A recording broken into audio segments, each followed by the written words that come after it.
What's up sa inyo mga tropang kupalogs? Pag-uusapan natin itong issue sa concert. Ay nako, nako may mga baby bra warriors na naman to. Aawayin na naman ako. Okay lang kasi sanay na ako sa mga patira moments lalo na sa concert. Nung January pa, nung nasa Taiwan ako, may mga concert dito sa Pilipinas, lalo na yung 17, medyo issue ito eh. Una, nagkakasiksika sa VIP. Pangalawa, may camera girl eh, di ko alam na sinita daw ng bouncers. Then, wala, then third, yung dati, yung sinapak daw na, na Philo Carats versus Sea Carrots or Chinese Carrots. Pero may nakita rin ako mga Taiwanese Carrots din na pumunta sa Pilipinas. Pero hindi sila makikipag-away yan.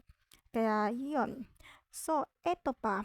May isang translator na mali na sinabi kay Hoshi. Kasi si Hoshi ay pure Koreans.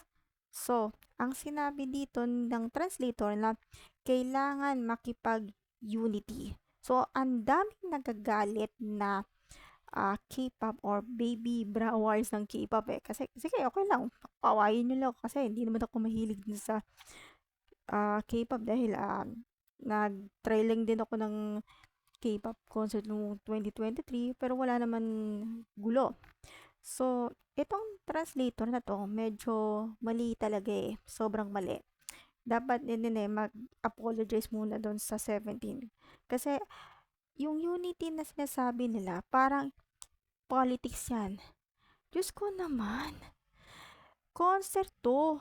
Tapos yung pala, parang politics.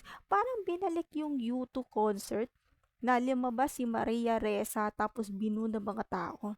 Ganyan din sa 17 concert. Mangyayari yan.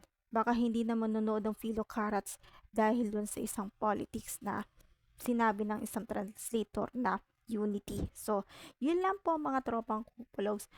Kung ano yung ginusto ng reaction ko, comment na lang. Pero kung ayaw nyo naman, wag na lang.